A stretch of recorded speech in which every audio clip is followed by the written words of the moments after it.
आला हजरत अजीमुल बरकत मुजद्दिद दीन व मिल्लत अशाह इमाम अहमद रज़ा ख़ान फाजिल बरेलवी अलैहि रहमत व रिज़वान इरशाद फरमाते हैं, या रसूल अल्लाह नेमतें बांटता जिस समत वो ज़ीशान गया। सुभान अल्लाह। जरा सुभान अल्लाह तो कह दो। नहीं दोस्ती में तो दुश्मनी में सुभान अल्लाह कह दो, ऐसे नहीं मानो तो। नेमतें बांटता जिस समत वो ज़ीशान गया और साथ में मुंशिए रहमत का कलम दान गया। सुभान अल्लाह सुभान अल्लाह। और साथ में मुंशिए रहमत का कलम दान गया। उन्हें जाना उन्हें माना न रखा गैर से काम। वाह। उन्हें जाना उन्हें माना न रखा गैर से काम।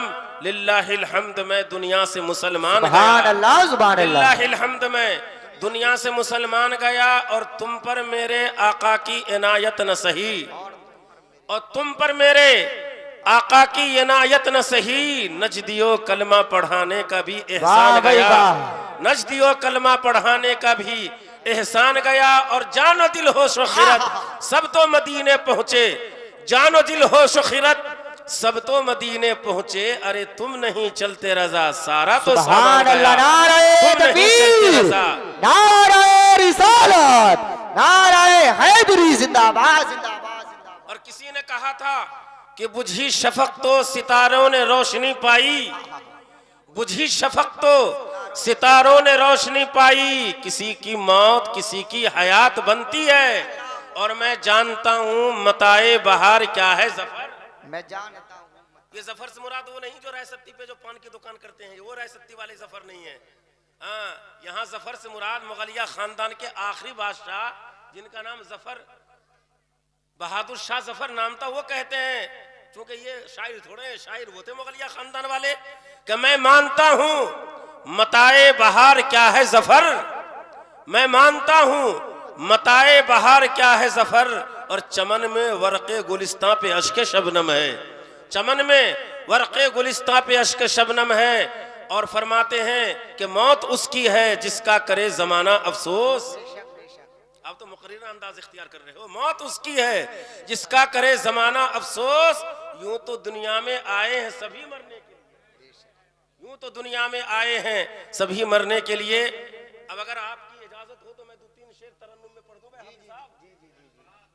अबे इमाम के इमामत के तहत ही तो हमें रहना पड़ेगा ना। ये इमाम साहब के तहत तो रहना पड़ेगा ना। ये तो हमारे इमाम है ना, मोहल्ले के इमाम, मस्जिद के इमाम है जी। लगाकर दरूद पाक पढ़ के अल्लाहुम्मा सल्ली अला सय्यिदिना व मौलाना मुहम्मदिन व बारिक व सल्लिम सल्लु अलैहि सलातु व सलामुन अलैका या हबीब अल्लाह। कि हमें गुलामे नबी बना कर।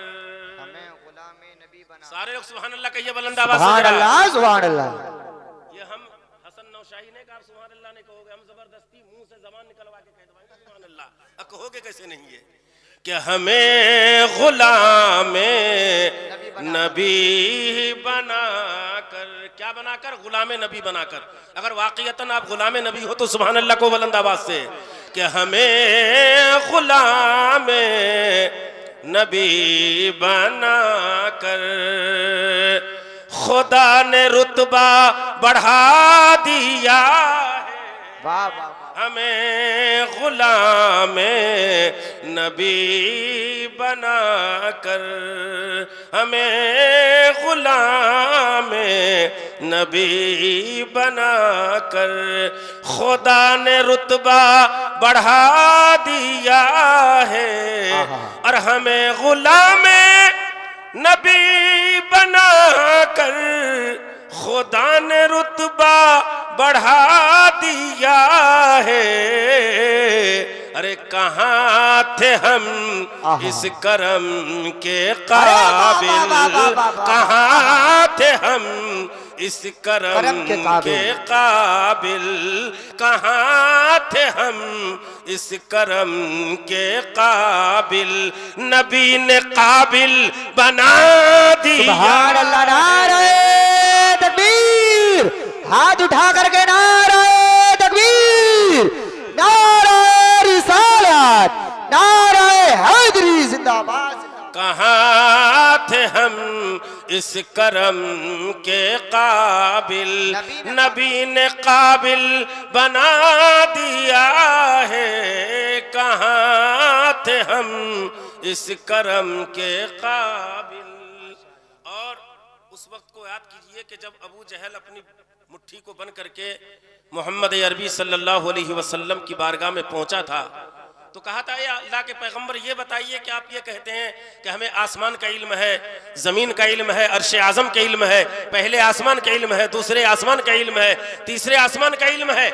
हमें ये नहीं चाहिए कि पहले आसमान पर क्या है, दूसरे आसमान पर क्या है, तीसरे आसमान पर क्या है, चौथे आसमान पर क्या है, सिदरतुल मुंतहा पे क्या है, अर्श क्या है, कुर्सी क्या है, लौह क्या है, जन्नत क्या है, दोज़ख क्या है, जमीन के तहतुस सरा के अंदर क्या है। हमें इससे मतलब नहीं, हमें मतलब ये है, ऐ मोहम्मद अरबी आप ये बताओ कि हमारी बन जो मुट्ठी है उस बन मुट्ठी में क्या है। हमें मत बताओ कि आसमान पर क्या है, मेरी बन मुट्ठी के अंदर बताओ कि मेरे बन मुट्ठी में क्या है। तो अल्लाह के पैगंबर सल्लल्लाहु अलैहि वसल्लम ने इरशाद फरमाया था, ऐ अबू जहल क्या मैं ये बता दूं कि तुम्हारी बन मुट्ठी में क्या है, या तुम्हारी बन मुट्ठी की शय ये बता दे कि मैं कौन हूं। सुभान अल्लाह, सुभान अल्लाह। तेरी बन मुट्ठी में है वो तो मैं बता सकता हूं, ये बताने में कोई कमाल की बात नहीं है। कमाल की बात यह है कि तुम्हारी बन मुट्ठी की शय मुझे बता दे कि मैं कौन हूं। मैं अल्लाह का पैगंबर हूं, मैं अल्लाह का रसूल हूं, नबियों का नबी हूं, रसूलों का रसूल हूं, ताहा व यासीन हूं, खातमे पैगंबरा हूं, शफी आसिया हूं, जनाबे मोहम्मद रसूलुल्लाह हूं। मेरे सदक़े में अल्लाह ने आसमान का शामियाना बनाया है, जमीन का बिछौना बनाया है, बरगो समर पैदा किया है, शजर हजर पैदा किया है, आसमान की बुलंदी पी के है, जमीन की पस्ती पैदा किया है। ये जितने में हुरो गिलमान है सब मेरे सदक़े में पैदा किए गए हैं। लेकिन मोहम्मद अरबी ये बताना जानता है कि मैं क्या हूं, और ये भी बताना जानता है और ये भी बताने का इल्म रखता है कि तेरी बन मुट्ठी में क्या है। तो अल्लाह के पैगंबर सल्लल्लाहु अलैहि वसल्लम ने अबू जहल की बन मुट्ठी की तरफ जब इशारा किया था तो अल्लाह के पैगंबर तो जानते थे कि अबू जहल की बन मुट्ठी में क्या है, लेकिन अबू जहल की बन मुट्ठी ने यह कह दिया था, वो 6 कंकरियां थी जो अबू जहल की बन मुट्ठी के अंदर मौजूद थी, उन कंकरियों ने कहा था ये जनाबे मोहम्मदुर रसूलुल्लाह है, ये अल्लाह के पैगंबर हैं, या ऐसे रसूल हैं जिनके सदक़े में कायनात का जर्रा जर्रा वजूद में आया है। जनाबे मोहम्मद रसूलुल्लाह के सदक़े में पूरी कायनात। नारे हैदरी, नारे गौसियत, मसलके आला हज़रत हज़रत अल्लामा मौलाना हुज़ूर मुफ्ती अलाउद्दीन साहिब किबला, खलीफा हुज़ूर ताज शरिया, खलीफा हुज़ूर ताज शरिया हज़रत अल्लामा मुफ्ती अलाउद्दीन साहिब किबला, मुफ्ती आज़म संभल।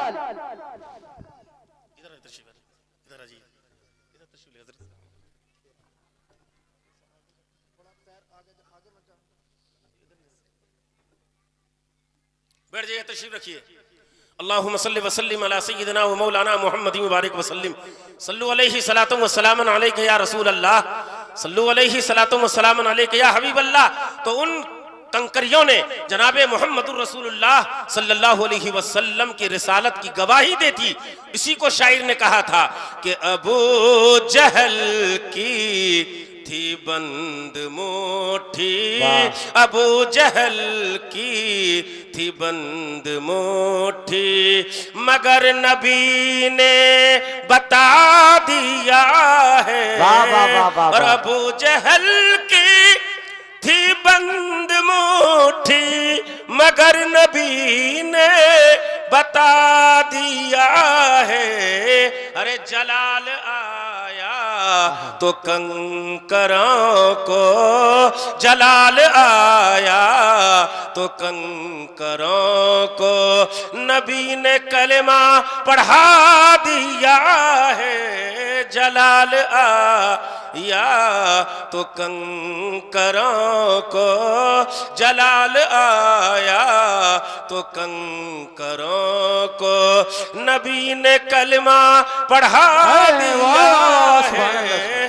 कहाँ थे हम इस करम के काबिल, नबी ने काबिल बना दिया है। दरूद पाक पढ़ी, अल्लाहुम्मा सल्लि व सल्लिम अला सय्यिदिना मौलाना मुहम्मदिन व बारिक व सल्लिम, सल्लु अलैहि सलातु व सलामुन अलैका या रसूल अल्लाह। आपके सामने उस्तादुल असातिज़ा फ़ख्रुल जहाबेज़ा लूज़ी ज़मां हज़रत अल्लामा मौलाना हाफिज़ कारी मुफ्ती मोहम्मद अलाउद्दीन साहब अजमली शेखुल हदीस व सदरुल मुदर्रिसीन अल जामियतुल इस्लामिया अहले सुन्नत मुफ्ती आज़म व क़ाज़ी शरह संबल तशरीफ़ फरमा है। आपकी मोहब्बत है कि हज़रत की तबीयत अलील अभी हुई, आवाज में गिरफ्तगी हुई, लेकिन आपकी मोहब्बत पूरे संभल वाले आपसे मोहब्बत रखते हैं और संभल वालों से आपकी मोहब्बत है। यह मोहब्बत का नतीजा है कि हजरत तबीयत की अलालत के बावजूद भी आपके सामने स्टेज पर तशरीफ फरमा है। सुभान अल्लाह कह दीजिए। अल्लाह ताला की बारगाह में दुआ है कि अल्लाह आपको शिफा फरमाए और आपकी तबीयत को हर वक्त सुकून में रखे और आपके साए दराज को तादिर कायम व दायम रखे। दरूद पाक पढ़िए। अल्लाहुम्मा सल्लि व सल्लिम अला सय्यिदिना व मौलाना मुहम्मदी मुबारक वसल्लम सल्लु अलैहि सलातुम व सलामुन अलैका या रसूल अल्लाह सल्लु अलैहि सलातुम व सलामुन अलैका या हबीब अल्लाह। अल्लाह फरमाता है कुल्लु मन अलैहा फान व यबका वजहु रब्बिका ज़ुल जलाल वल इकराम। हर वो चीज जो जमीन पर जिंदगी गुजारती है, जिसके अंदर अल्लाह तबारक व तआला ने सोचने की सलाहियत दी है, फिक्र की सलाहियत दी है, समझने की सलाहियत दी है, चलने फिरने की सलाहियत दी है, खेती बाड़ी करने की सलाहियत दी है, कारोबार की सलाहियत दी है। हर चीज जो जमीन पर जिंदगी गुजारती है, जिसके अंदर अल्लाह तबारक व तआला ने रूह पैदा की है, जिसे सोचने की और समझने की अल्लाह ने कुव्वत और इस्तेदाद अता फरमाई है। अल्लाह फरमाता है हमारा आपका परवरदिगार सूरह रहमान में फरमाता है जो जमीन पर जिंदगी गुजारने वाले हैं, जमीन पर चलने वाले हैं, जमीन पर कारोबार करने वाले हैं, जमीन पर सोसाइटी चलाने वाले हैं, जमीन पर कारोबार करने वाले हैं, जमीन पर तिजारत करने वाले हैं, खेती बाड़ी करने वाले हैं, चाहे ड्राइवरी से ताल्लुक रखने वाला हो, तदरो तदीस से ताल्लुक रखने वाला हो, चाहे तिजारत से ताल्लुक रखने वाला हो, किसी भी खित्ते के अंदर जिंदगी के अय्याम में गुजारने वाला हो, हमारा आपका परवरदिगार फरमाता है जो जमीन पर रहने वाले हैं उन्हें एक न एक दिन फना होना। बेशक बेशक। कुल्लु मन अलैहा फान व यबका वजहु रब्बिका ज़ुल जलाल वल इकराम। और बाकी रहने वाली जात अल्लाह वहदहु ला शरीक लहू की जात है। अब परवरदिगार ने आयत करीमा उतारी है पहले, ये जमीन वालों के लिए है। ये आयत करीमा जब उतरी तो अल्लाह तबारक व तआला के जो फरिश्ते हैं जो पहले आसमान पर अल्लाह की इबादत करते हैं, दूसरे आसमान पर अल्लाह की पाकी बयान करते हैं, तीसरे आसमान पर अल्लाह की बुजुर्गी बयान करते हैं, अल्लाह की तस्बीह पढ़ते हैं, पाकिज़गी बयान करते हैं, अल्लाह को सुब्बू कहते हैं, अल्लाह को कुद्दूस कहते हैं, अल्लाह की किबरियाई बयान करते हैं, अल्लाह की इस्मत बयान करते हैं, अल्लाह की बड़ाई बोलते हैं, अल्लाह की पाकी बयान करते हैं। जफीर भाई इधर देखिए उधर मत देखिए। तो वो परवरदिगार आलम के जो फरिश्ते हैं जो आसमानों पर हैं, जो अर्श आज़म को उठाए हुए हैं, जो लौह कुल्ती पर मुसल्लत हैं, अल्लाह की पाकी बयान कर रहे हैं। ये आयत करीमा तो जमीन वालों के लिए उतरी थी, लेकिन जो आसमान के फरिश्ते थे वो सरगोशियां करने लगे, वो खुशियां मनाने लगे, वो आपस में एक दूसरे को खुशामदीद कहने लगे, एक दूसरे को मुबारकबाद देने लगे और कहने लगे कि अल्लाह ने आयत करीमा तो जमीन वालों के लिए उतारी है, हम तो आसमान के फरिश्ते हैं, हमें मौत नहीं आएगी, हम बच जाएंगे, हमें मौत का मजा नहीं चखना है। तो परवरदिगार आलम ने हजरत जिब्रील को हुक्म दिया, ए जिब्रील जाओ मेरे महबूब पाक सल्लल्लाहु अलैहि वसल्लम की बारगाह में ये आयत पढ़ के सुना दो। वो आयत क्या थी? कुल्लु नफ्सिन ज़ाइक़तुल मौत, हर नफ्स को मौत का मजा चखना है, हर नफ्स को मौत का मजा चखना है। चाहे आसमान से ताल्लुक रखने वाला हो, पहले आसमान से ताल्लुक रखने वाला हो, दूसरे आसमान से ताल्लुक रखने वाला हो, तीसरे आसमान से ताल्लुक रखने वाला हो, चौथे आसमान से ताल्लुक रखने वाला हो, पांचवें आसमान से ताल्लुक रखने वाला हो, छठे आसमान से ताल्लुक रखने वाला हो, सिदरतुल मुंतहा से ताल्लुक रखने वाला हो, अर्श आज़म से ताल्लुक रखने वाला हो, लौह से ताल्लुक रखने वाला हो, अर्श से ताल्लुक रखने वाला हो, अरे किसी भी खित्ते में रहने वाला हो, चाहे नबीयीन की जमात हो, सिद्दीकीन की जमात हो, सालिहीन की जमात हो, अख्ताब की जमात हो, अंसार की जमात हो, मुहाजिरीन की जमात हो, मुजाहिदीन की जमात हो, अशरे मुबश्शरा की जमात हो, अख्ताब की जमात हो, अगवास की जमात हो, अवताद की जमात हो, मुफस्सिरीन की जमात हो, जाहिदीन की जमात हो, मुस्तहिदीन की जमात हो, औलिया की जमात हो, सलाहा की जमात हो, अख्ताब की जमात हो, मुफस्सिरीन की जमात हो, मुहद्दिसीन की जमात हो, मुफ्तियों की जमात हो, आलिम की जमात हो, गाजी की जमात हो, नमाजियों की जमात हो, हाजियों की जमात हो, चाहे देहाती हो, चाहे शहरी हो, चाहे पाकिस्तानी हो, चाहे हिंदुस्तानी हो, चाहे अमरीकी हो, चाहे कोई भी हो, कुल्लु नफ्सिन ज़ाइक़तुल मौत, हर नफ्स को मौत का मजा चखना। बेशक बेशक। सुभान अल्लाह। किसी भी खित्ते से ताल्लुक रखने वाला होगा, हर एक को मौत का मजा चखना है। किसी को मौत से रुस्तगारी नहीं है, मौत से छुटकारा नहीं है। मेरे पैगंबर फरमाते हैं अल मौतु जसरुन यूसुलिल हबीब इलल हबीब, मौत एक पुल है जो एक तरफ से दूसरे तरफ को मिला दिया करती है। एक तरफ से दूसरे तरफ को, जैसे पुल होता है और पुल को पार किए हुए आदमी पुल पर जब तक सवार नहीं होता है, एक तरफ से दूसरी तरफ नहीं जा सकता है, एक किनारे से दूसरे किनारा नहीं जा सकता है, जब तक के पुल को प्रयोग न कर ले, पुल को यूज न कर ले, पुल को इस्तेमाल न कर दे, वो एक तरफ से दूसरी तरफ नहीं जा सकता। बिला तशबीह व तमसील, जब तक मौत नहीं आएगी उस वक्त तक हम न आलम आखिरत में दाखिल हो सकते हैं, न हम जन्नत में जा सकते हैं, न हम बरज़ख को तय कर सकते हैं। पता ये चला कि मौत यकीनी शय है, मौत का आना यकीनी है, इसलिए कि हमारा आपका परवरदिगार इरशाद फरमाता है कुल्लु नफ्सिन ज़ाइक़तुल मौत, हर नफ्स को मौत का मजा चखना। बेशक बेशक सुभान हजरात, अल्लाह के पैगंबर सल्लल्लाहु अलैहि वसल्लम हैं।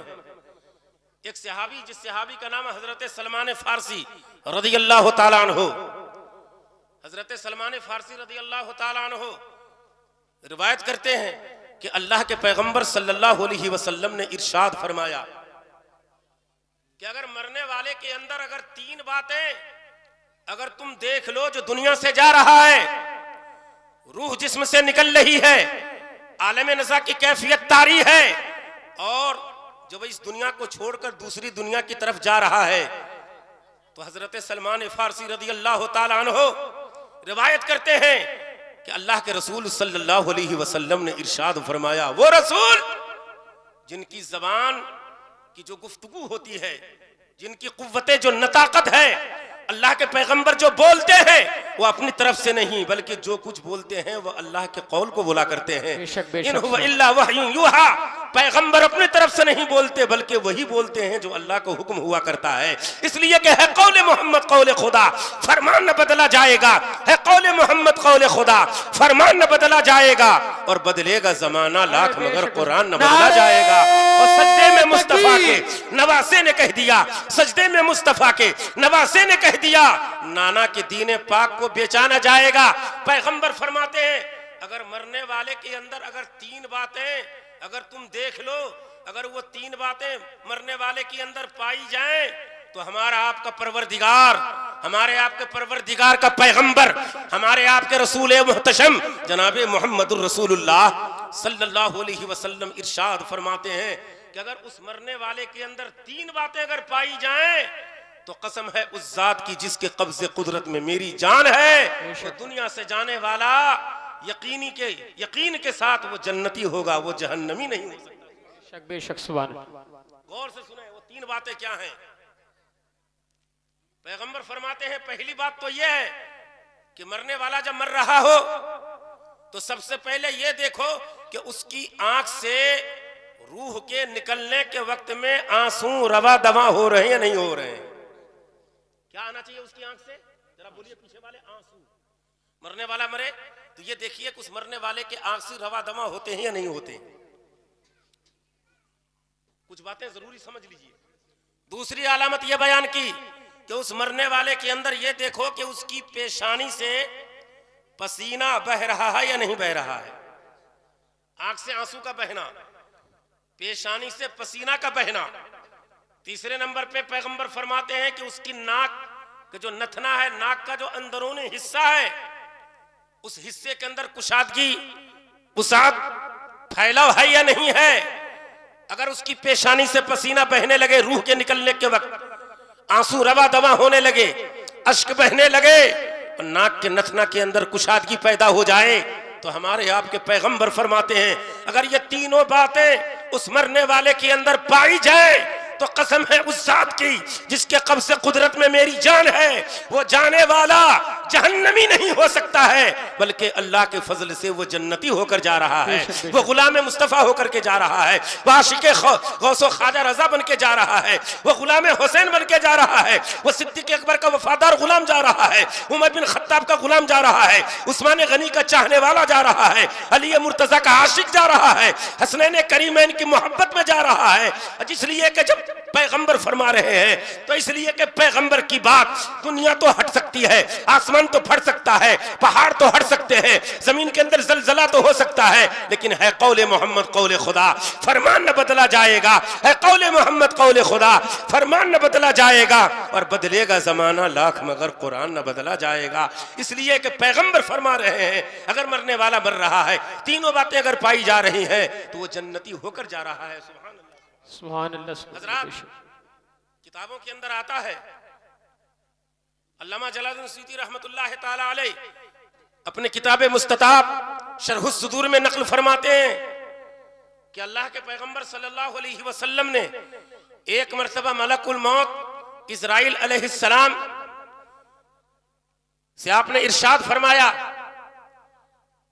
हुजूर ने किससे? हजरत मलकुल मौत से, मौत के फरिश्ते से हजरत मलकुल मौत से इरशाद फरमाया, ऐ इज़राइल, ऐ मलकुल मौत, तुम अपने आने से पहले पहले वार्निंग क्यों नहीं दे देते? अपने आने की इत्तला पहले क्यों नहीं देते कि मैं आने वाला हूं? उससे पहले तुम एलची भेज दो, उससे पहले तुम कासिद भेज दो, उससे पहले तुम मुतनब्बे कर दो, उससे पहले तुम वार्निंग दे दो कि मैं आ रहा हूं। हजरत इज़राइल अलैहिस्सलाम ने अर्ज़ किया, पैगंबर, ये अल्लाह के रसूल सल्लल्लाहु अलैहि वसल्लम, मैं वार्निंग पहले दे देता हूं। क्यों? इसलिए कि बालों का सफेद होना, आंखों का कमजोर होना, कानों के अंदर कुव्वत समात का कमजोर होना, पैरों की रफ्तार में कमी वाक़ होना, कुव्वत बश के अंदर कमजोरी पड़ जाना, दिमाग के अंदर जरा हल्का हो जाना, ये सारी चीजों का कमजोर होना, आंखों का कमजोर होना, हाथों का कमजोर होना, पैरों का कमजोर होना, अमराज का होना, बीमारियों का होना और नकाहत और कमजोरी के जिस्म के अंदर पैदा होना, ये सारे पैगंबर ही तो हैं, सारे कासिद ही तो हैं, सादे एलची ही तो हैं। ऐ लोगों सुनो, मैंने इसलिए पहले तुम्हारी आंख कमजोर कर दी है ताकि ये पता चल जाए कि मौत का फरिश्ता आने वाला है। कान की समात इसलिए कमजोर हो गई है ताकि ये पता चल जाए कि अब मौत का फरिश्ता आने वाला है। मैं सबको भेज देता हूं, लेकिन पैगंबर फरमाते हैं अब जब मलकुल मौत आ जाते हैं रूह कब्ज करने के लिए, तो इरशाद फरमाते हैं, अलम अक़दिम इलैका रसूलन बाद रसूल व नज़ीरन बाद नज़ीरिम फ़अना रसूलुल लज़ी ला नबिय्या ला रसूल बादी। हजरत मलकुल मौत कहते हैं मैंने तुम्हारे पास पहले बतेरे फैने कैलची भेज दिए हैं, बतेरे कासिद भेज दिए हैं, बहुत मैंने मुतनब्बे किया है, वार्निंग भेजी है, लेकिन याद रखो मैं जब तुम्हारे पास आ जाऊंगा अब उसके बाद कोई दोबारा आने वाला नहीं आएगा, कोई डर सुनाने वाला नहीं आएगा, कोई खुशखबरी वाला नहीं सुनाने आएगा। अब फरिश्ता उस आदमी पर मुसल्लत होता है, उसके रूह को कब्ज कर देता है। बल्कि किताबों में यह आता है कि जब किसी इंसान की जब रूह कब्ज करना मकसूद होता है, मलकुल मौत का जब रूह कब्ज करना चाहते हैं तो दिन के अंदर 3 मरतबा उसके चेहरे को देखते हैं। कितनी मरतबा? 3 मरतबा उसके चेहरे की तरफ ये मलकुल मौत देखते हैं। और मलकुल मौत 3 मरतबा चेहरा देखने के बाद फिर रूह कब्ज करते हैं। जैसे ही रूह कब्ज करते हैं अब शोर होने लगता है, लोग रोने लगते हैं, शोर मचाने लगते हैं, या वैला करने लगते हैं, आपस में चीर फाड़, बालों को चीर रहा है, गिरेबान को फाड़ रहा है, सर को टकरा रहा है, रोना धोना शुरू हो जाता है, गोगा और गलगला शुरू हो जाता है, शोर होने लगता है, रोने की आवाज बुलंद होने लगती है। अब वो मलकुल मौत जिसने रूह कब्ज की थी, रूह कब्ज करने के बाद चौखट को पकड़ के खड़ा हो जाता है और वो अरबी में कहता है मैंने कोई गलती तो नहीं की है, मैंने तुम्हारे साथ कोई कसूर तो नहीं किया है, मैंने तुम्हारे उम्र को कम नहीं किया है, तुम रो क्यों रहे हो, तुम पीट क्यों रहे हो, तुम रो क्यों रहे हो, तो हंगामा क्यों बचा रहे हो। और फरमाते हैं व अन्नली फीकुम लाउदा सुम्मा आउदा ला यबका अहदुम मिनकुम अहद। ऐ लोगों सुनो सुनो, मेरा तो तुम्हारे अंदर बार बार आना होगा, मैं बार बार तुम्हारे पास आऊंगा और उस वक्त आता रहूंगा कि तुम सबके सब मौत के घाट पर उतार दिए जाओगे, तुम में से कोई बाकी नहीं रहेगा। इसलिए कि अल्लाह ने ये ड्यूटी मेरे ऊपर मुकर्रर की है। आज तुम्हारी मौत आ रही है, कल किसी की मौत आएगी, किसी की सुबह में मौत आ रही है, किसी की दोपहर में मौत आ रही है, किसी की शाम में मौत आ रही है, किसी की रात में मौत आ रही है, किसी की 12 बजे रात आई रहे। इसलिए कि अल्लाह ने हमें इस काम के लिए मुकर्रर किया है। अगर मैं तरस खाऊंगा, अगर मुझे रहम आएगा, अगर मैं मोहब्बत करने लगूंगा, अगर मैं अफसोस करने लगूंगा, अगर मैं तरस करने लगूंगा तो अल्लाह के हुक्म के अंदर उदूली होगी, अल्लाह की नाफरमानी होगी।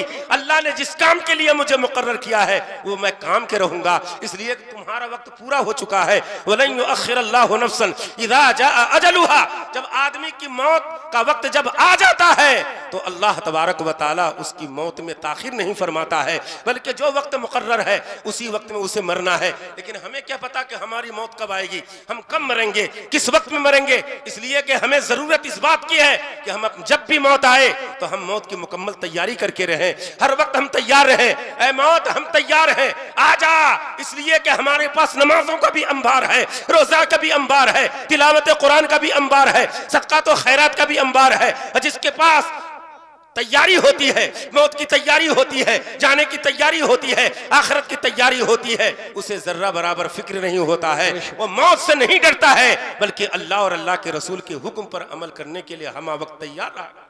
बेशक बेशक सुभान। कुल्लु नफ्सिन ज़ाइक़तुल मौत, हर नफ्स को मौत का मजा चखना है।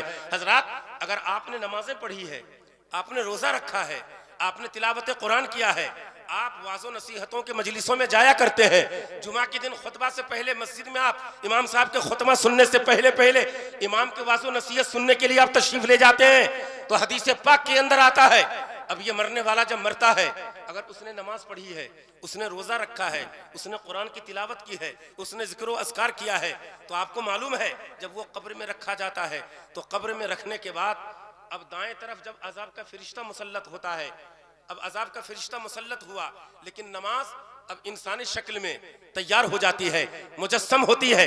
अब शक्ल में एक फरिश्ते की शक्ल में हो या इंसानी शक्ल में नमाज खड़ी हो जाती है, और वो नमाज कहती है, ऐ अजाब के फरिश्ते हट जा, इसलिए तू इसके ऊपर अज़ा मत कर। इसलिए कि यह ऐसा शख्स था जिसके दिल में नमाज की मोहब्बत थी, अल्लाह की मोहब्बत थी, रसूल की मोहब्बत थी, कुरान की मोहब्बत थी।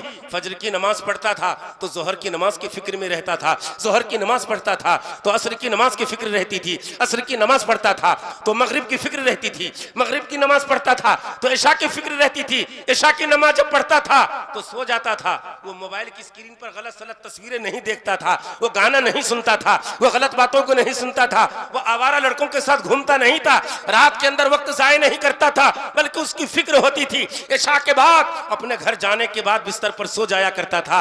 अल्लाह की तस्बीह पढ़ रहा है, अल्लाह का जिक्र कर रहा है, अल्लाह की पाकी बयान कर रहा है, अल्लाह को तस्बीह, अल्लाह को सुब्बू कह रहा है, अल्लाह को कुद्दूस कह रहा है। अब इस नियत से सो रहा है कि जब फजर का वक्त आएगा तो फजर के वक्त में बाजमात इमाम साहब के पीछे हम नमाज पढ़ेंगे। अल्लाह के पैगंबर फरमाते हैं, अगर उसने इशा की नमाज पढ़ने के बाद इसलिए सो गया है कि फजर की नमाज बाजमात पढ़ेंगे, अगर जो उसने नमाज रात में नहीं पढ़ी है, नवाफिल नहीं पढ़ा है, कुरान की तिलावत नहीं की है, जिक्र व अस्कार नहीं किया है, तहज्जुद नहीं पढ़ा है, अव्वाबीन नहीं पढ़ा है, और कायमुल लैल नहीं हुआ है, साइमुद दहर नहीं है, लेकिन पैगंबर फरमाते हैं इशा की नमाज पढ़ने के बाद सो गया कि फजर की नमाज बाजमात पढ़ेंगे, तो अल्लाह तबारक व तआला की तरफ से वो से इनाम व इकराम मिलता है कि पूरी रात तो सो रहा है, लेकिन पूरी रात उसके नामे आमाल में इबादत इलाही का सवाब लिख दिया जाता है। इसलिए कहे कौल मोहम्मद कौल खुदा, फरमान न बदला जाएगा और बदलेगा जमाना लाख मगर कुरान न बदला जाएगा। नारे तकबीर, नारे रिसालत, मसलके आला हजरत, फैजाने आला हजरत, नारे हैदरी, नारे तकबीर। अगर उसने नमाज पढ़ी है तो नमाज एक जिस्म की शक्ल में खड़ी हो जाएगी, अजाब के फरिश्तों को धक्का देगी, हट जा। ये पूरी जिंदगी अल्लाह और अल्लाह की इबादत में इसने गुजारी है, मरा है तो नमाज की मोहब्बत में, जिंदगी के अय्याम इसके नमाज में गुजरे हैं। जब से ये बालिग हुआ है मौत के वक्त तक इसने नमाजों की पाबंदी की है। दुनिया में कुछ हो जाए, लोग खुराफात करें, शराब पिए, सट्टे में नंबर लगाएं, ताश खेलें, जुआ खेलें, माँ बाप के साथ माँ बाप की नाफरमानी करें, वो सब कुछ करें, लेकिन ये जो शख्स था ये हर वक्त अल्लाह और अल्लाह के रसूल की इताअत में, फर्मा बरदारी में इसने जिंदगी गुजारी है। अब नमाज धक्का देकर के हटा देती है, अब अजाब का फरिश्ता दूसरी तरफ आ जाता है। अब इसने दुनिया में रोजे रखे थे, रमजान में रोजे रखे थे, शबे बारात के रोजे रखे थे, आशूरे का रोजा रखा था, रबी अव्वल शरीफ में, शव्वाल के अंदर इसने रोजे रखे थे, महीने के 13, 14, 15 में अय्याम 20 के इसने रोजे रखे थे। इसलिए नहीं कि दुनिया हमें रोजेदार कहे, इसलिए रोजा रखा करता था कि अल्लाह की रजा हासिल हो, रसूल की रजा हासिल हो, इसलिए कि दुनिया नाराज हो जाए, लेकिन मेरा जो परवरदिगार है वो हमसे राजी हो जाए। इसलिए कि खुदा की रजा चाहते हैं तो आलम और खुदा चाहता है रजा। अब ये जिसने रोजा रखा था, रोजा अब इंसानी शक्ल में खड़ा हो जाता है। अब अजाब का फरिश्ता जब बाएं तरफ आता है तो ये रोजा उसे धक्का देकर के हटा देता है। अब वो अजाब का फरिश्ता सर की तरफ आता है। सर की तरफ कौन सी नेकी खड़ी होती है? जिक्र, कुरान पाक का पढ़ना, तस्बीह व तहलील, अल्लाह समद, अल्लाह तबारक व ताला, उन तमाम जिक्र व अज़कार कुरान की तिलावत को सरहाने में इंसानी शक्ल में खड़ा कर देता है। अब अजाब का फरिश्ता को न दाएं तरफ मौका मिल रहा है, न बाएं करवट में मौका मिला।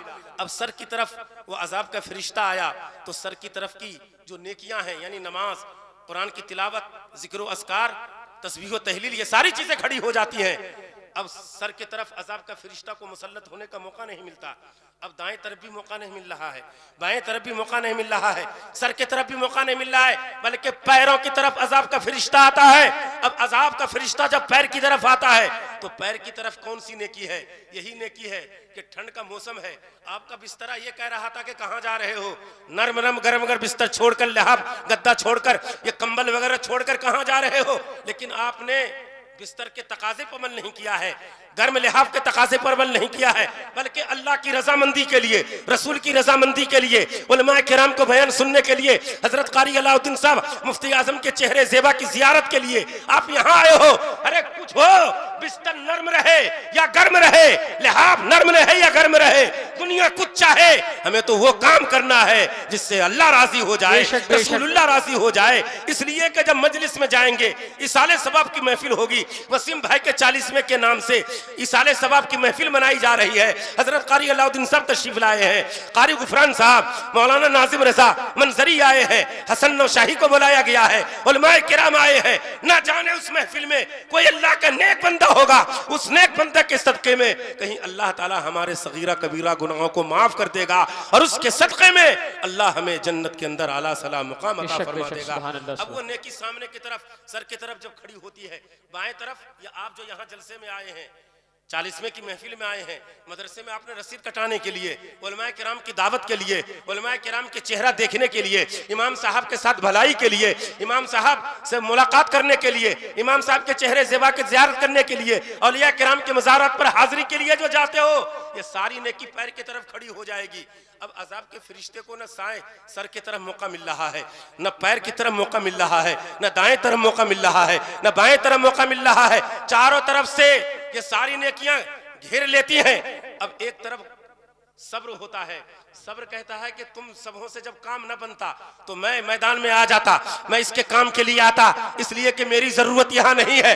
लेकिन सब्र ये कहता है कि मेरी जरूरत इस वक्त में तो नहीं पड़ी है, लेकिन जब मैदान महशर होगा, पुल सिरात जब कायम किया जाएगा, मीज़ान अदल कायम होगा, तो मैं सब्र इस आदमी को पुल सिरात पार कराऊंगा और जन्नत के अंदर अपने साथ लेकर के बैठाऊंगा। इसलिए कि जब उनके गदा भर देते हैं शाहाने ज़माना की झोली, जब उनके गदा भर देते हैं शाहाने ज़माना की झोली, अरे मोहताज का जब ये आलम है तो मुख्तार का आलम। बेशक बेशक, सुभान अल्लाह। फरमाता है कुल्लु नफ्सिन ज़ाइक़तुल मौत, हर नफ्स को मौत का मजा चखना है।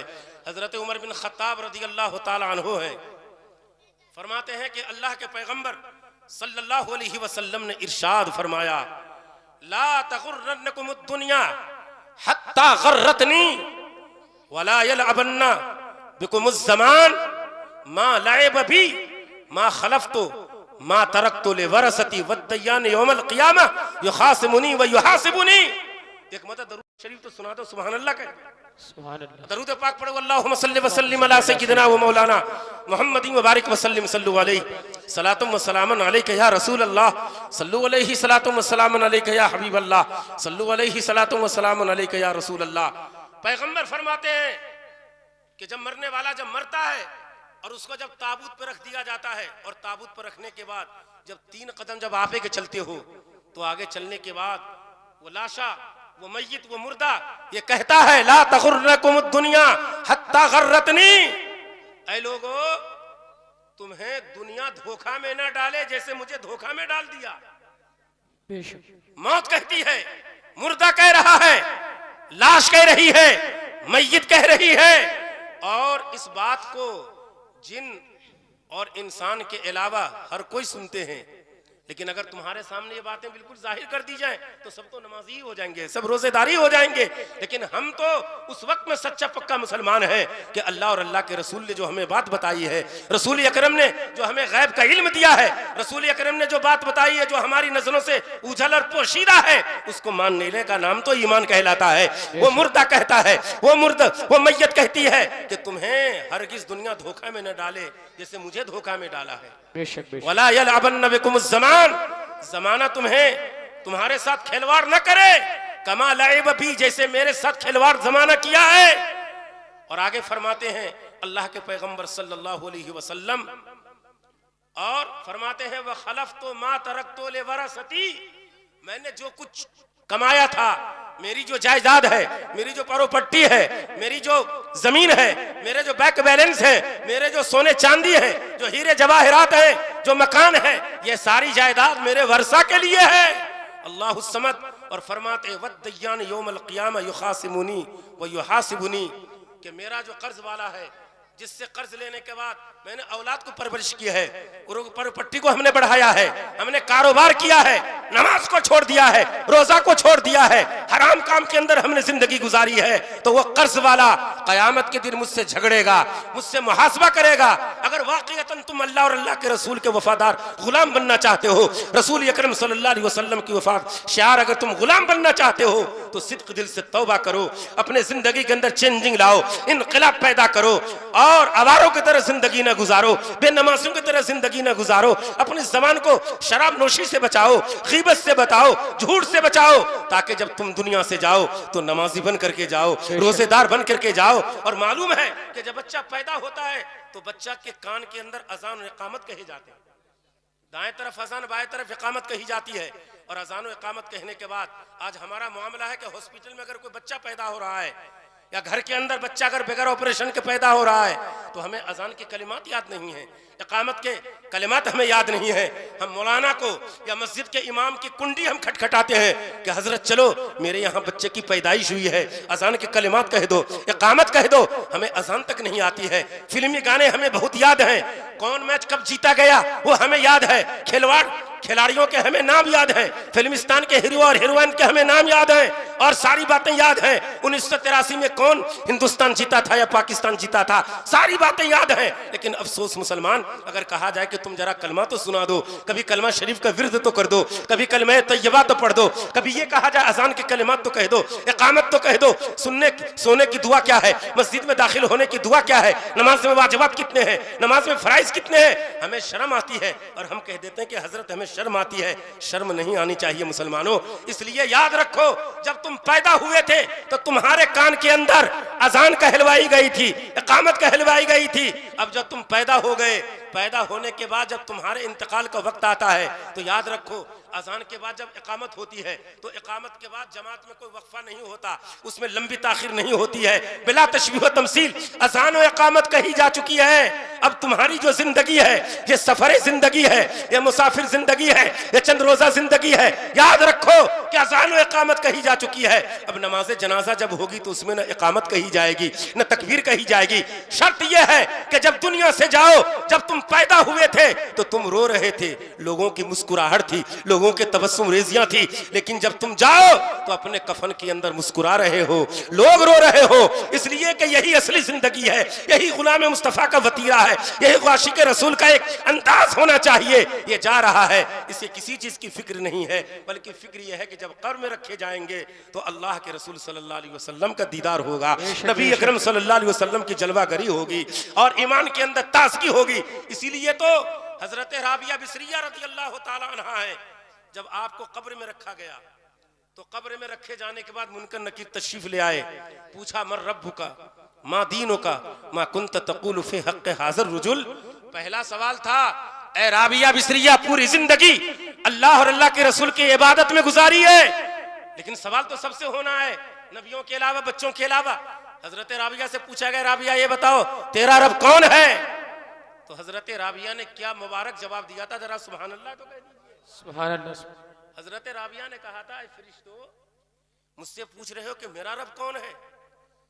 पूरी जिंदगी अल्लाह की रबूबियत का इकरार किया, अल्लाह के लिए नमाज पढ़ी, हर वक्त जिक्र खैर, विर्द, तकबीर, तस्बीह, तमजीद, तकदीस, अल्लाह ताला की किबरियाई, पूरी जिंदगी अल्लाह की इबादत और रियाजत में गुजार दी।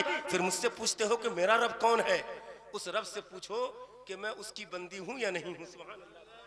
सुभान अल्लाह। हालांकि अल्लाह जानता है कि मेरी बंदी से क्या सवाल हुआ, मेरी बंदी ने क्या जवाब दिया। फिर रिश्ते खुदा की बारगाह में पहुंचते हैं, अल्लाह तबारक व तआला की बारगाह में माँ मज़ा को बताते हैं फरिश्ते।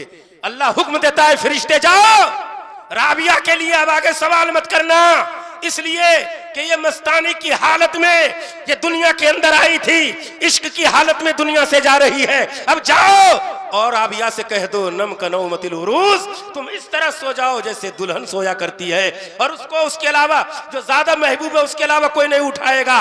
और फरिश्ते जाओ राबिया बिसरिया के कब्र के अंदर जन्नती बिछौना बिछा दो, जन्नती खिड़की खोल दो और कयामत तक के लिए आराम और सुकून के सामान को फराहम करो। सुभान अल्लाह। दरूद पाक पढ़िए, अल्लाहुम्मा सल्लि व सल्लिम अला सय्यिदिना व मौलाना मुहम्मदी मुबारक वसल्लम सल्लु अलैहि सलातुम व सलामुन अलैका या रसूल अल्लाह, सल्लु अलैहि सलातुम व सलामुन अलैका या हबीब अल्लाह, सल्लु अलैहि सलातुम व सलामुन अलैका या रसूल अल्लाह। बड़ी माजरत के साथ मैं अर्ज करना चाहता हूँ, हमारा मुआशरा कितना बिगड़ चुका है। नात खानी अच्छी चीज है, लेकिन नात खानी की तरह होनी चाहिए। लेकिन हमने नात खानी को नात खानी नहीं, हमने इसको डांस और फिल्मी अंदाज में हमने बदल दिया है। नात खानी का क्या तरीका है? जैसे लोग गाने के अंदर धुन पहले लगाते हैं, वो तरीका इख्तियार किया था, इसलिए कि हम लोग जिम्मेदार हैं। अगर स्टेज पे कोई गलत बात होती है तो हम लोग कहेंगे, चाहे आपको बुरा लगे। अल्लाह फरमाता है सुम्मा लतुसअलुन्न यौमइज़िन अनिन नईम। अगर कोई जिम्मेदार है, मुफ्ती वक्त है, मुफ्ती आजम है, काज़ी शरा है, मुहद्दिस है, जिम्मेदार आलिम है, आलिम बाअमल है, इमाम वक्त है, हाफिज कुरान है, जिम्मेदारी शरीयत के एतबार से उसके सर पे है, तो गलत बात को गलत कहे, सही बात को सही। बेशक बेशक। अगर स्टेज पे गलत बात हो रही हो हम ना कहें, तो हम लोगों के लिए क्या हुक्म आएगा कि ये गूंगा शैतान है। या तो इसलिए मनाने करते हैं कि इनके लोगों का रोब दबदबा होगा, या नजराना में कटौती हो जाएगी, या लोग नाराज हो जाएंगे, मदरसे का चंदा नहीं देंगे। अरे मदरसे का चंदा तो दरकिनार, अगर अल्लाह राजी है तो मदरसे का इंतजाम तो अल्लाह खुद फरमा देगा। बेशक बेशक। रसूल का घर है, अल्लाह का घर है, अल्लाह इंतजाम करेगा। हम तो जहां शरीयत के खिलाफ बात होगी हम मना भी करेंगे, और अगर कोई नहीं मानेगा तो स्टेज से कान पकड़ के नीचे भी उतार देंगे, इसलिए कि हमारी जिम्मेदारी है। इसलिए आज हमारा मुआशरा इतना खराब हो चुका है कि हम उन शायरों को बुलाते हैं जो शायर गाने के तर्ज पे नात पढ़ता है। कुरान पढ़ना अच्छा है ना, कुरान की तिलावत अच्छी चीज है, नात अच्छी चीज है, लेकिन उसी कुरान को कोई गाने में बोलने लगे, हराम है, हराम है।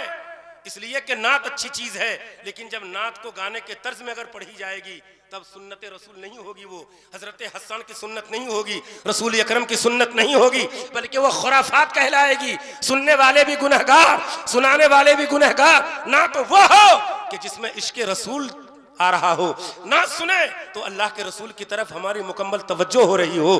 और जिस रसूल ने सल्लल्लाहु अलैहि वसल्लम ने अपनी तारीफ मक्कतुल मुकर्रमा के अंदर और मदीनतुल मुनव्वरा के अंदर रौज़े रसूल में बैठकर स्टेज से शायर की नातों को अपने कब्र अनवर के अंदर मुलाजा कर रहे हो, अब जब कोई गाने के तर्ज पे पढ़ेगा, कोई उसको गलत तरीके से धुन में पढ़ेगा, तो क्या रसूल अकरम को तकलीफ नहीं होगी? इसलिए कि हमारा अकीदा है तू जिंदा है वल्लाह, तू जिंदा है वल्लाह, मेरी चश्मे आलम से छुप जाने वाले। इसलिए शरीयत की जिम्मेदारी है और अहले शरा की जिम्मेदारी है, उलमा की जिम्मेदारी है कि अगर मुकर्रिर अगर गलत कर रहा हो, शायर गलत कर रहा हो, गलत अंदाज से कर रहा हो, तो हमें उसे टोकना चाहिए। इसलिए कि अल्लाह ने हमें नेमत दी है, इल्म दिया है, हमें अल्लाह ने इज्जत बख्शी है, अल्लाह तबारक व तआला ने हमें नेमत से नवाजा है, तो उस नेमत का तकाजा यह है कि गलत को गलत कहो, सही को सही कहो। और पैगंबर फरमाते हैं मर रआ मिनकुम फलयुगय्यिरहु, अगर कोई बुराई देखे तुम में से तो उस बुराई को मिटाने की कोशिश करे। बेशक, पहले हाथ से, अगर हाथ से ताकत ना हो तो जबान से, और जबान से ताकत ना हो तो दिल से बुरा समझे। आप बुरा मत मानना, आप शायरों को बुलाते हो अच्छी बात है, देखे कितना उसमें, क्या हमने कोई यहाँ पर इस तरह से कोई मैंने ये कहा या इस तरह से मैंने ये कहा कि इस तरह ना सुनते हो, मैक वालों को बेकार करके रख दिया, आपकी समाज को बिल्कुल उसने पानी में धोख दिया। फिर ऐसे लोगों को बुला करके आप, ये तालिब इल्म ना हाफिज है, न इसको नाजरा पढ़ा हुआ है, न मौलवियत की कोई किताब पढ़ा है। एक जाहिल आदमी आकर के खड़े होकर के स्टेज रसूल पर ये गलत सलत तर्ज में नात पढ़ रहा है, उसको आप पसंद कर रहे हो कि आपके खलीलों में नात पढ़ने वाले नहीं है। बड़ी माजरत के साथ अगर हमारी बात बुरी लगे तो माफ कर देना, लेकिन शरीयत की जिम्मेदारी हम कहेंगे। हमारे यहाँ एक से एक नात पढ़ने वाले अच्छे अच्छे तर्ज में पूरे हिंदुस्तान का चक्कर लगाने वाले शायर इस्लाम मोहम्मद फारूक रजा हैं, सरताज साहब हैं, मौलाना गुलफाम हैं, या आपके नकीब मौलाना नाजिम रजा, ये पूरे हिंदुस्तान के अंदर खलील लूम के नाम को रोशन कर रहे हैं, रजा के नाम को चमका रहे हैं। आप तो हमसे राब्ता करते, हजरत से बढ़ के कोई हिंदुस्तान में कोई तकरीर किया है क्या उस जमाने में? बताओ। किसी भी इलाके में चले जाओ, राजस्थान हो, बेंगलोर हो, चाहे बिहार हो, बंगाल हो, यूपी के खित्ता हो, आप रामपुर चले जाओ, बरेली चले जाओ। अब बुढ़ापा आ गया तो लोग सोचते हैं कि कल में बुढ़ापा आ गया तो अब सोच रहे हैं कि घर की मुर्गी साग बराबर दाल बराबर। ऐसा कुछ नहीं है। ये तो वो मुकर्रिर हैं कि जिनकी बारगाह में उलमाए किराम ने सानू अदब तय किया है, तो अपने वक्त के बेहतर बेहतरीन मुकर्रिर नजर आ रहे हैं, बेहतरीन शायर नजर आ रहे हैं, बेहतरीन नकीब नजर आ रहे हैं। आज हिंदुस्तान का चप्पा चप्पा कोना कोना पर जाओगे तो हर जगह खलीली चमन की तुम्हें फूल की खुशबू नजर आएगी, खलीली चमन लहलाते हुए नजर आएंगे। तो आप बड़ी माजरत के साथ जलसा करना हो, खलील लूम के अंदर राब्ता कीजिए। हम अच्छे शायर को बुलाएंगे, और अगर आपके पॉकेट में दम होगा तो अच्छा शायर बुलाएंगे, अच्छे मुकर्रिर को बुलाएंगे। और इंशाअल्लाह ये कहने की जरूरत नहीं होगी कि सुभान अल्लाह कहो, अल्हम्दुलिल्लाह कहो, मैक बेकार है। हम भी तो बोल रहे मैक में बेरोजाना हमें तो 5 घंटा पढ़ाना होता है। हजरत पढ़ाते 5 घंटा, हम तो नहीं कि मैक खराब है। अब मैक को भी बेकार कर दिया, सबको बेकार कर दिया। आप सुभान अल्लाह ने कहोगे तो हम पढ़ेंगे नहीं, और ऐसा ना हो आप कहें तो ना कहें तो ये कोई बात है भाई? तुम मेहमान हो, तुम्हारा काम है पैगाम पहुंचाना, पैगाम पहुंचाओ। कतई तौर पर हमें ऐसे शायरों, गलत बात है ये। आप सही लोगों को बुलाइए, और अगर जिनको मेरी बात बुरी लगे माफ कर देना। ये हक बात कहेंगे तो इंशाअल्लाह कहते रहेंगे। अल्लाह हक बात कहने और हक सोचने और हक पर अमल करने की तौफीक अता फरमाए। बस एक बात, उसके बाद तकरीर खत्म हो रही, दरूद पाक पढ़िए। अल्लाहुम्मा सल्ली अला सय्यिदना नबीना व अला आलि सय्यिदना मौलाना मुहम्मद मुबारक वसल्लिम सल्लु अलैहि सलातु व सलामुन अलैका या रसूल अल्लाह, सल्लु अलैहि सलातु व सलामुन अलैका या हबीब अल्लाह, सल्लु अलैहि सलातु व सलामुन अलैका या रसूल अल्लाह। एक मतलब सुभान अल्लाह तो कहती है बुलंद आवाज से आप लोग। सुभान अल्लाह। वो इबरत के लिए वाकया मैं सुना रहा हूँ, और इंशाअल्लाह हुजूर मुफ्ती आजम संभल मेरे बाद अपने खिताब नायाब से हम लोगों के कुलूब को महसूस फरमाएंगे। खुलफाए अब्बासिया में एक बादशाह था, गौर से सुने। वो बादशाह ऐसा था कि जिसे फिक्र लाहिक रहती थी कि मरने के बाद कब्र में होता क्या है। हालांकि मैंने किताब में पढ़ा, अल्लाह के पैगंबर सल्लल्लाहु अलैहि वसल्लम इरशाद फरमाते हैं कि बनी इसराइल के कुछ लोगों ने आपस में मशवरा किया कि चलो 2 रकत नफल पढ़ें और खुदा की बारगाह में दुआ करें कि अल्लाह ताला किसी कब्र के मुर्दे को जिंदा फरमाए, और वो मुर्दा अपनी मौत की जो कैफियत थी, जो तकलीफ हुई थी, जो दर्द हुआ था रूह के निकलने के वक्त में, वो हमें खबर दे दे। पहुंच गए बनी इसराइल के कुछ लोग, नफल पढ़ी, खुदा की बारगाह में दुआ की, अल्लाह तबारक व तआला का हुक्म हुआ, एक कब्र से एक मुर्दा अल्लाह ने जिंदा कर दिया, और वो मुर्दा कब्र से बाहर निकला। नेहा काला कलौटा था, लेकिन उसकी पेशानी पर सजदे के निशानात थे। सुभान अल्लाह के। जब निकला, निकलने के बाद वो लोगों से कहा कि क्या बात, मुझे तुम क्यों परेशान कर रहे हो, क्यों परेशान करने आ गए कब्रिस्तान में?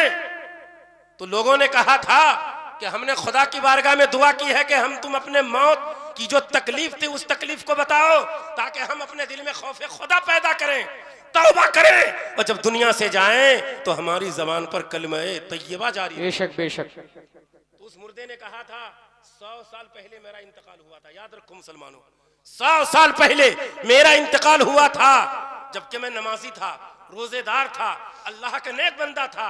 लेकिन 100 साल पहले जो रूह निकलने के वक्त में मुझे तकलीफ हुई थी, वो तकलीफ 100 साल गुजरने के बाद भी खत्म नहीं हुई है। बताओ।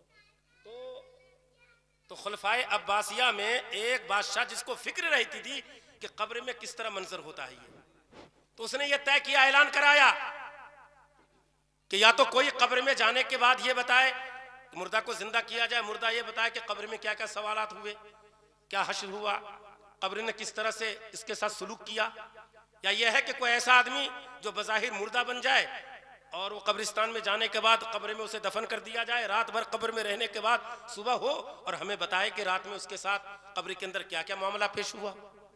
चुनांचे ऐलान किया उसने, भाई यकीनी है कि किसी कब्र को खोद के मुर्दे को तो निकाल नहीं सकते, ये मुहाल है। तो एक आदमी तैयार हुआ और वो ऐलान किया उस बादशाह ने कि जो आदमी रात भर कब्र में रहने के बाद सुबह आकर के अपने तमाम अहवालों कवाइफ जो रात में हुए थे वो बता दे तो हम उस वक्त के एतबार से 2 लाख दिरहम बतौर इनाम दे देंगे। सुभान अल्लाह। कितने इनाम? 2 लाख। 2 लाख में कौन तैयार होता? फिर वो इनाम बढ़ाता चला गया, 2 लाख से 4 लाख, 4 लाख से तकरीबन 8 लाख। तकरीबन आज से तकरीबन 600-700 साल पहले की बात है ये। लेकिन एक बखील कंजूस था, वो तैयार हो गया कि यार 8 लाख रुपये, 8 लाख दिरहम, 8 लाख रुपये नहीं 8 लाख दिरहम, कई हजार कई करोड़ बनते हैं। वो सोचा कि मैं मर जाऊंगा, चलो कब्र में, कब्र दबाएगी, मैं मर जाऊंगा, लेकिन इतनी सारी रकम पूरी जिंदगी नहीं कमा पाऊंगा, तो वो रकम मेरे बच्चों के लिए काफी हो जाएगी और मेरे बच्चे आराम से जिंदगी गुजारेंगे। आदमी को फिक्र होती है औलाद की, लेकिन ये पता नहीं ये रकम जो हम दे रहे हैं, ये रकम से हमारी औलाद है सट्टा खेलेगी, शराब पिएगी, जुआ खेलेगी, कब्र में और धुनाई होगी हमारी। चुनांचे एक बखील तैयार हो गया, ऐलान हो गया पूरे शहर के अंदर कि फलां साहब रात भर के लिए कब्र में जाने के लिए तैयार हैं। पूरे शहर के अंदर ऐलान हुआ। उसके बाद अब वो कफन पहन लिया, कफन पहनने के बाद पूरा शहर उसके पीछे पीछे जा रहा है। बादशाह भी अपनी सवारी पर सवार होकर के आ गया। कब्रिस्तान लोग पहुंचे, पहुंचने के बाद कब्र में उसे उतारा गया। इधर देखिए, उधर उधर मत देखो भाई साहब, खौफ नहीं आ रहा है कब्र का? मरना सबको है। आज हम नमाज नहीं पढ़ते, सोचते हैं बख्शे बख्शाएं, इतनी धुनाई होगी क्या अकल ठिकाने लग जाएगी वहां पे।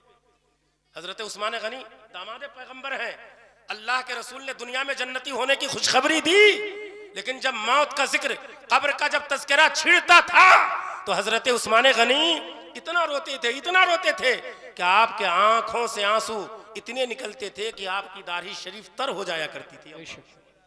वो बख्शे बख्शाएं और हम, हमारे पास न नेकी, न नमाज, न रोजा, न जाने किस हालत में हमारा खात्मा हो। चुनांचे उस शख्स को कब्र में उतारा गया, तख्ता लगा दिया गया, मिट्टी डाल दी गई। अच्छा, कब्र में चाहे दिन में दफन करो या रात में, अंधेरा तो अंधेरा है भाई। सारे लोग कब्र पर मिट्टी देने के बाद आ गए। अब वक्त शुरू होता है, उसका कुछ बयान है, बताऊंगा मैं। वो देखता है कि कुछ देर के बाद दाएं तरफ का जो हिस्सा है, यानी जब मुर्दे को जब कब्र में लेटाएंगे तो एक तरफ दाएं तरफ की पसली, बाएं तरफ की पसली, अब वो दोनों तरफ का जो हिस्सा है, दोनों तरफ का जो बाजू है, वो दीवार मिलना शुरू हो गई। इस तरह शुरू हो गई।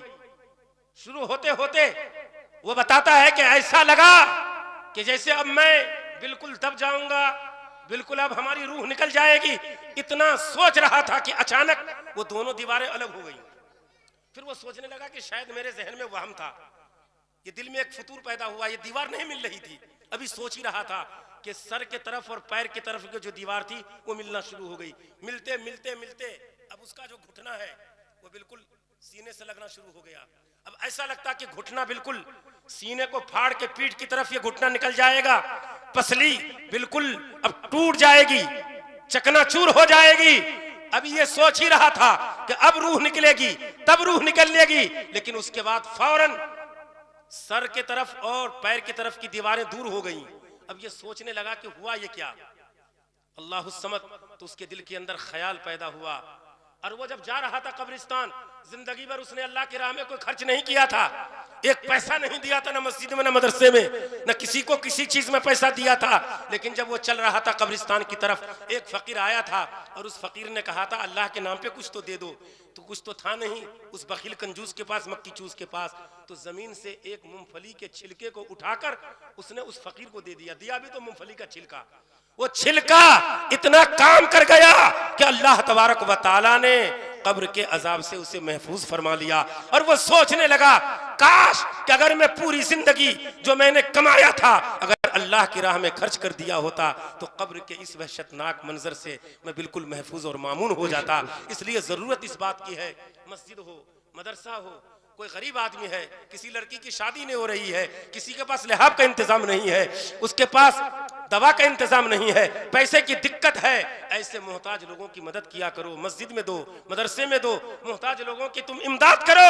इसलिए कि अल्लाह के पैगंबर सल्लल्लाहु अलैहि वसल्लम की बारगाह में एक सहाबी ने अर्ज किया था, या रसूल अल्लाह, ए अल्लाह के पैगंबर, कोई ऐसा अमल बता दीजिए कि जो अमल मुझे जन्नत में दाखिल कर दे। सुभान अल्लाह।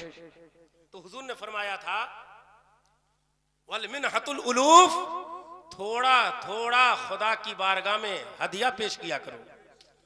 और फरमाया कि अगर तुमसे ये ना हो सके तो सच बोला करो, झूठ से बाज आओ, गरीबों को खाना खिलाओ, नंगों को कपड़ा पहनाओ। और फरमाया फ़इल्लम तुतिक ज़ालिक, अगर ये ना हो सके तो फरमाते हैं कफ़े लिसानक इल्ला मिन खैरिन, कि अपनी जबान से नेक बात ही बोला करो।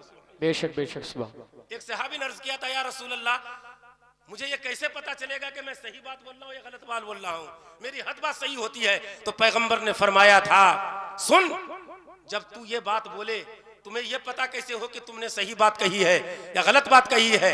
आलिमता अन आलम अली कद अहसनतु व कद असातो, ए अल्लाह के पैगंबर, मुझे कैसे मालूम होगा कि मैंने सही बात कही है या मैंने गलत बात कही है। तो हमारे आपके पैगंबर फरमाते हैं, सुनो, अगर तुम अपने पड़ोसियों से ये कहते हुए सुनो कि तूने अच्छी बात कही है तो तुम्हारी बात अच्छी है, और तुम्हारे पड़ोसी ये कहें इसने गलत बात कही है तो समझो गलत बात है। तो अगर 40 लोग तुम्हारी तारीफ करें तो वाकई तुम काबिले तारीफ हो, 10 आदमी बुराई करें तुम बुराई के लायक हो। तुम वो हो कि जिससे अल्लाह अल्लाह के रसूल राजी हो जाएं। और नमाज की तैयारी करो, ज़कात अदा करो, जन्नत में जाने के काम करो, गुनाहों से बचो, शराब से अपनी ज़बानों को बचाओ, सूद ब्याज के कारोबार को छोड़ो और मौत को याद करो। अल्लाह तबारक व तआला हमें और आपको कहने से ज़्यादा अमल की तौफीक अता फरमाए। कहते हैं मंजूर इस बज़्म में इस्लाह मफासिद, मंजूर इस बज़्म में इस्लाह मफासिद, निश्तर जो लगाता है दुश्मन नहीं होता। अखीर वक्त है आसी चलो मदीने को, निसार हो के मरो तुरबते पैगंबर पर। और आला हज़रत सरकार फरमाते हैं, जानो दिल होश व खीरत सब तो मदीने पहुँचे, तुम नहीं चलते रजा सारा तो सामान गया। अल्लाह तबारक व तआला हमारे वसीम भाई की मग़फ़िरत फरमाए, उनके तमाम सगीरा कबीरा गुनाहों को माफ़ फरमाए, कब्र के अंदर अल्लाह तबारक व तआला करवर करव सुकून अता फरमाए। कुछ देर के लिए आप लोग तशरीफ रखिए, हज़रत मुफ्ती आज़म संभल साहब कुछ नसीहत के कलिमात इरशाद फरमाएंगे, उसके बाद सलातो सलाम होगा और उसके बाद मैं तकरीर ख़त्म कर रहा हूँ। आखिर दावाना अनिल हम्दुलिल्लाहि रब्बिल आलमीन।